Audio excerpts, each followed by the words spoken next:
Hello, this is the Yamaha C7, 225 centimeters long, made in 1982.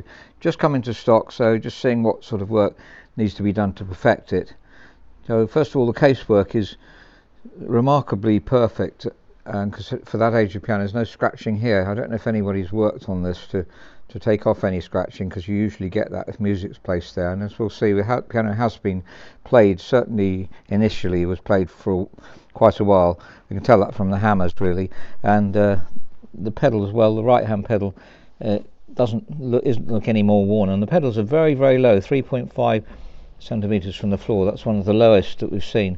Bluthner has, sorry, I beg your pardon, Bechstein has low pedals. Normally Yamaha has varied. You could actually raise the caster cups up if you wanted to. The legroom here is 61.5, which is normal for an upright, and normal for a grand, and for a Yamaha U1 upright would be about the same. But you could raise it up if you're very tall easily, because the pedals are very low indeed, so they could go up by 2 centimeters if necessary. The only blemish I could find on the whole piano is this bottom left-hand corner, which is removable dummies. The piano goes down on that corner, so almost definitely when it was moved at some stage.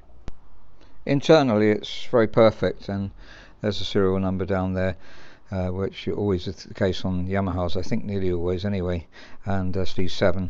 One of the most popular Yamahas, obviously C7. It's like a Steinway B, same sort of length, and really an excellent musician's length of piano.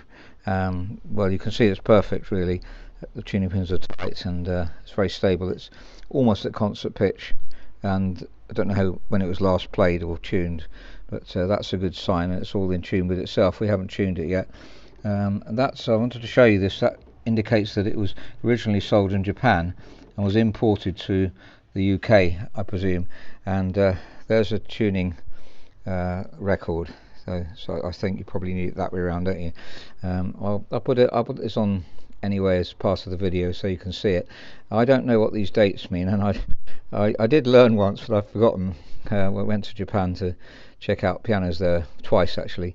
So if you're Japanese and would like to help us, that would be wonderful. If you happen to know, that would be just nice to know. I'm trying to find out as much about each piano as I can. Underneath the piano seems to be perfect too. The soundboard's in perfect condition.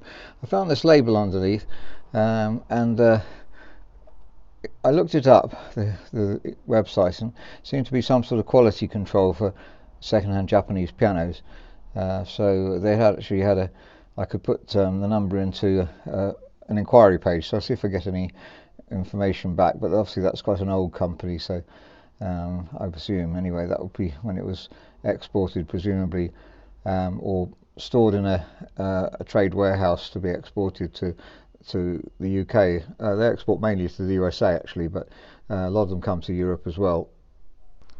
That was the image on the front of the tuning record card, so it has several pages, but it's only been used, only the first page has actually been used by tuners.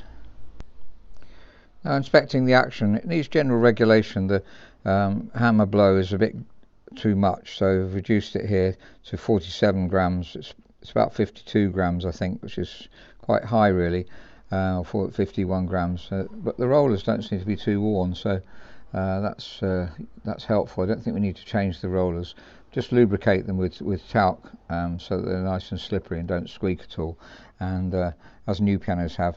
This one Reface, just to test the tone of the piano, because you can see there's slight indentation there. I would say that equates to an hour a day for 5 years or so, which isn't very much in terms of piano use, but whoever played it did play the whole piano, as it were. The top hammers are also got some indentation, but there's plenty of felt left on them, so that's not really a problem.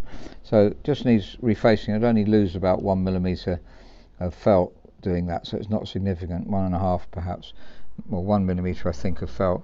And the hinges here, I was always test these hinges, and they're quite loose, so that's encouraging. They don't need lubricating, and they don't need lubricating, but they're not loose in the sense of got sideways movement, so that's important as well. So it's really very little used.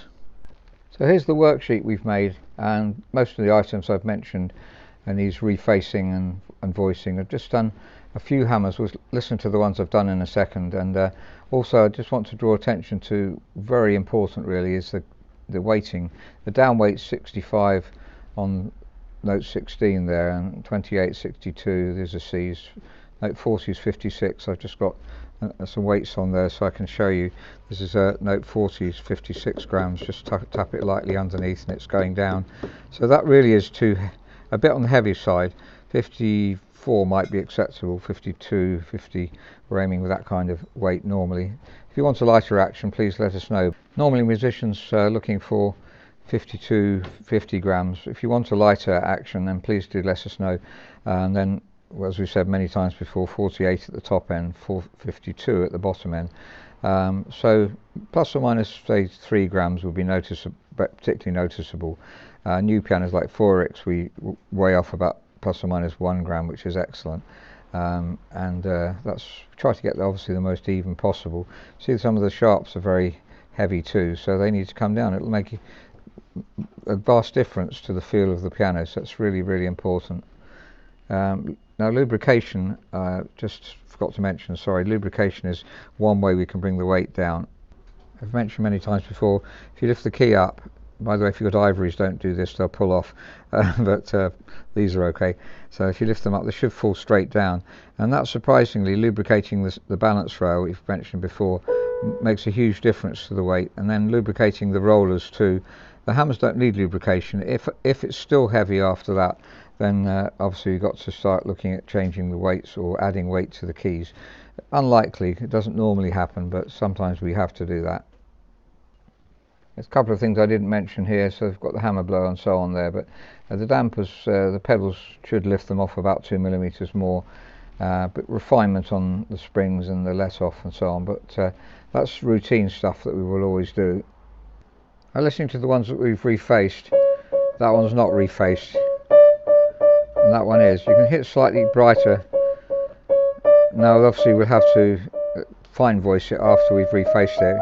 Those are not refaced all up to there, and another bright one. So if we listen to that, here that one's brighter.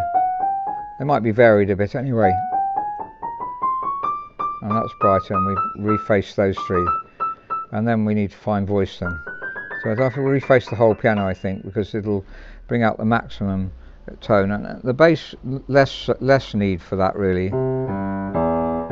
Doesn't tend to affect it quite so much, but we're still refaced down there too. Just comparing the tone with two other pianos. This is a shorter piano, 175 centimeters long, fully restored Bosendorfer. And the Bluthner Style 8, this is 1899.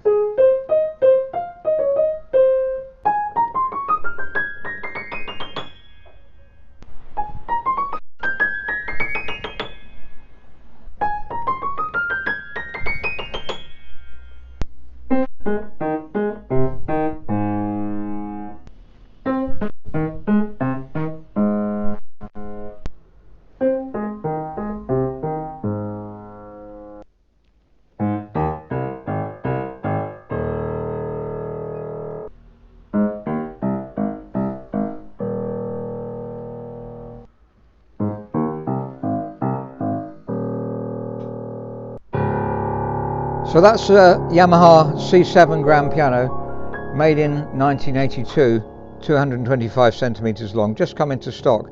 We've not tuned this piano since it came in, and it came in yesterday, so it's a very stable piano, you can see that. Always sounds very beautiful already, but it does need refacing.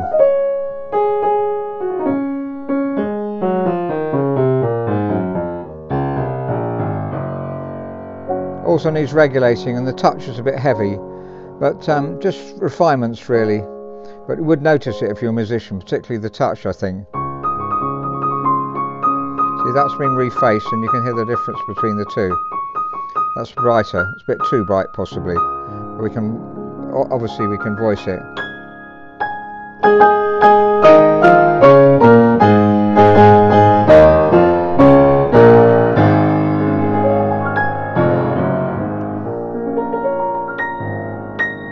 So So this was an excellent musician's piano, or even a concert piano.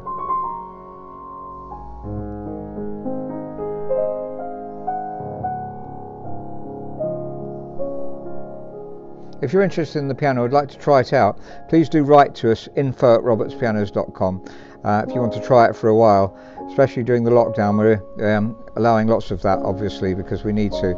So thank you so much for listening. I hope that's been helpful.